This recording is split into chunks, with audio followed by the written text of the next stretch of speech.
Welcome to Memorial Stadium, Lincoln, Nebraska, and home of the Cornhuskers. As we'll see the number 8 team in the country, the LSU Tigers, taking on a team from the Big Ten, the Nebraska Cornhuskers. For EA Sports College Football, I'm Reese Davis, here with David Pollack and Jesse Palmer. Guys, let's get this thing rolling.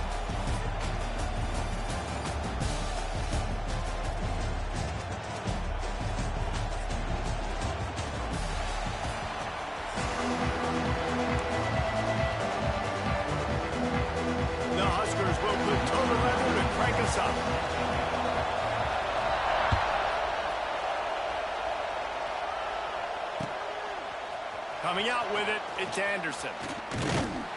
Gets it out to the 20, about 5 yards.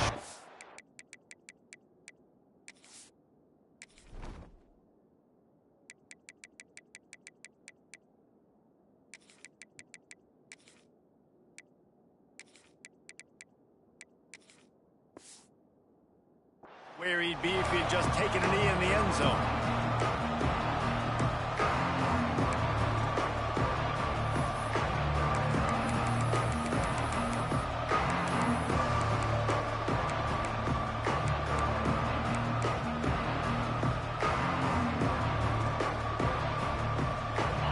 Is what we expected. This crowd ready to make its presence known. Back to pass, it's Nussmeier. They're setting up the screen. And that's a very productive first down play and bringing up 2nd and 3. Well, a nice gainer on that running back screen. Now, how about the offensive line getting downfield and getting blocks to really help out the back, find some space to go to work. Catch in the middle, it's Anderson. Wrestled down at the 32 after a pickup of 5. Nice job by the receiver there, running the drag route against zone coverage, finding the soft spot, making it easy on his quarterback to get the completion. He turns it upfield and he moves the sticks. And this one will be stopped for no gain. You know, the runner just has to have a little bit more patience. Bounce that thing outside a little too early, and as a result, lost yards.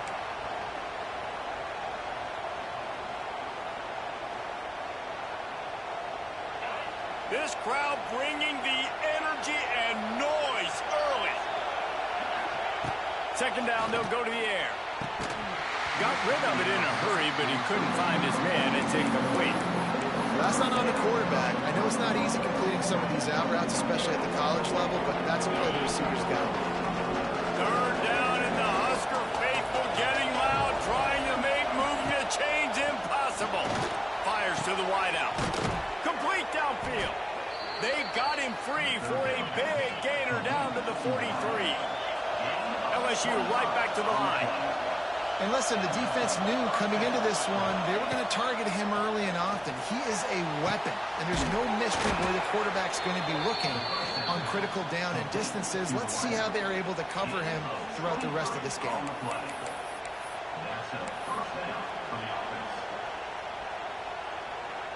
LSU with the 1st and 10 here.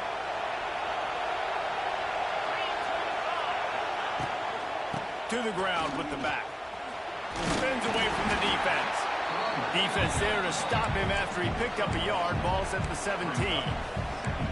And, man, the big fellas up front, they don't get a lot of credit. They don't get talked about a lot unless it's negative, but they're the big component, man. They've got to get some push, to get some running lanes, get this running game going. They're the ones that make it go. Looking for a man. It's Nussmeier. They're working that left side. He stopped just short of the goal line at the 1. An explosive play has him set up. And that's why this guy is such a weapon in this offense, because you don't have to throw it far downfield. Just get the ball in his hands. He catches it close to the line of scrimmage, but look what he was able to do after the catch. He gets an explosive play for this offense. LSU lining up 1st and goal.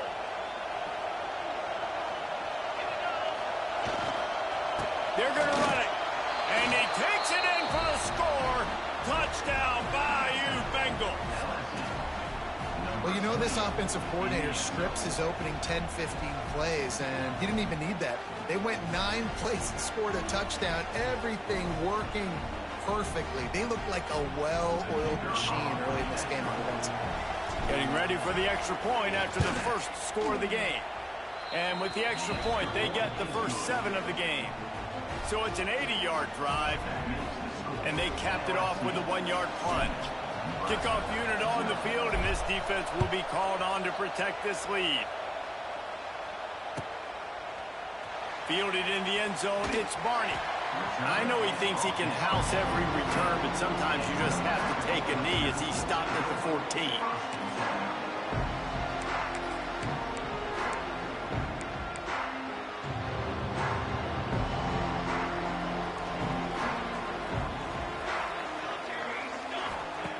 Wasting no time throwing on this drive. Quickly complete. Brought down at the 25 after he picked up 10. Nice throw, nice catch, great completion on that out route.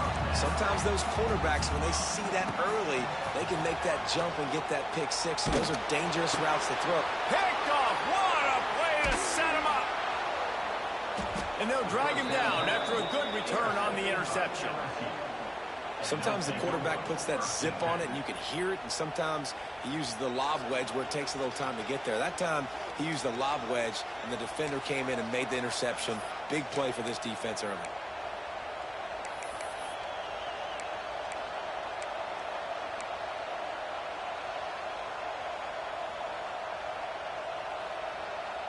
This offense has it with really good field position. Leaves it with the running back. And maybe he'll get back to the line of scrimmage, but no more than that.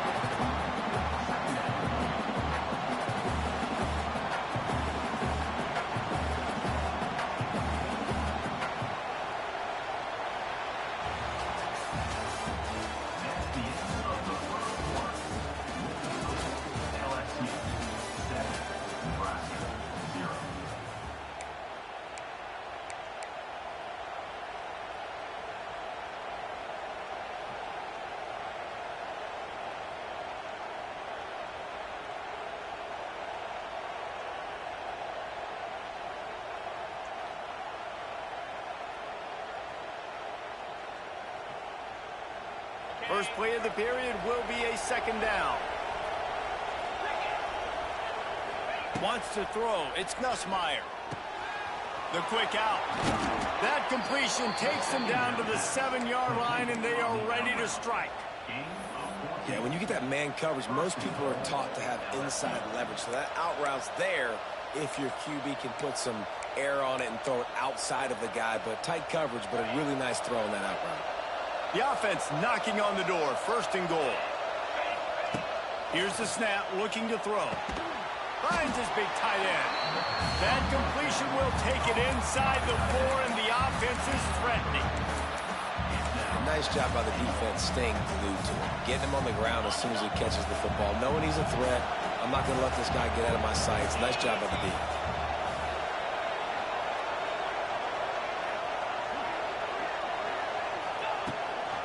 Out of the gun, they'll run it inside. Into the end zone he goes. Touchdown, LSU! That touchdown gives his team a pretty significant lead at this point. And that's what you want. You want to start fast. You want everything to come out and start clicking, make some plays. It doesn't always work that way, but when you do, man, the energy, the crowd, everybody's into it. Now the other team better respond. They'll try to add another to their lead. And the extra point makes it 14-0. Quick work on that scoring drive, just 4 plays. And they finish it off with the score from the 4.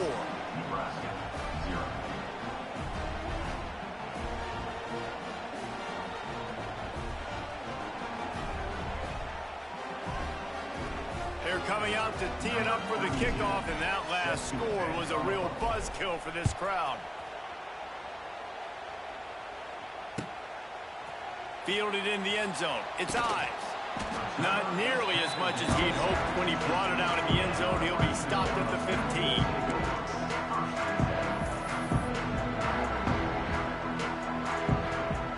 Good news, I guess. A lot of room to work with as they start this drive from their own 15. Dropping back, it's Raiola. He hurls one deep down the left side. We're at the 2-minute timeout, and these guys really need to build a little momentum to cut into this lead before halftime. Behind the chains now on 2nd and long. Misfired on the last play. They'll go back to the air. This time on target. Slant routes. They're good against man coverage, but they're good against zone coverage, too. If that receiver can find the soft spot between the linebacker and the DB, you'll take that throw all day. Bringing the heat. Find some fresh air. He goes out of bounds after a solid gain on the play.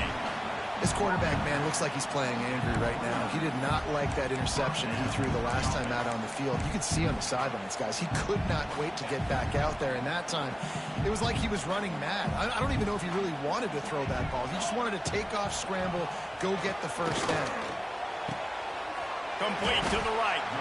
They've got it to the 49-yard line, and they'll move the chains. And the Huskers have it with a 1st and 10. Looking downfield on 1st down. Sets up the screen. Gets it inside the 10. Really good surge for this offense. They move the chains, and he's got it at the 34. Plays like that put just a second of hesitation in the defense to make sure, and they're able to take advantage here. And they use the great timing with this call, right? Like, you can't call this play all the time, but you want to catch. Just can't pull the trigger, and the quarterback is sacked at the 41. And this offense, man, they're going to have to figure something out. This is already getting out of hand, but they're going to have to protect their quarterback. They're going to have to start throwing the football and having some success, because right now, they got a bagel up on the scoreboard. And there might have been trouble if they hadn't gotten to him immediately. Now, you've seen the evolution of these slot receivers. They're just matchup nightmares. They're hard to get your hand on. A lot of times, they're off the football. You can't jam them. These guys are so productive, and offenses really feature their best players most time in those slot positions. Not going to get there. Not going to get close as he's brought down at the 30. It's 4th down. No hesitation at all. The offense stays on the field. They'll go for it. On 4th down, he'll try to toss it. Oh, he dropped it. He just lost his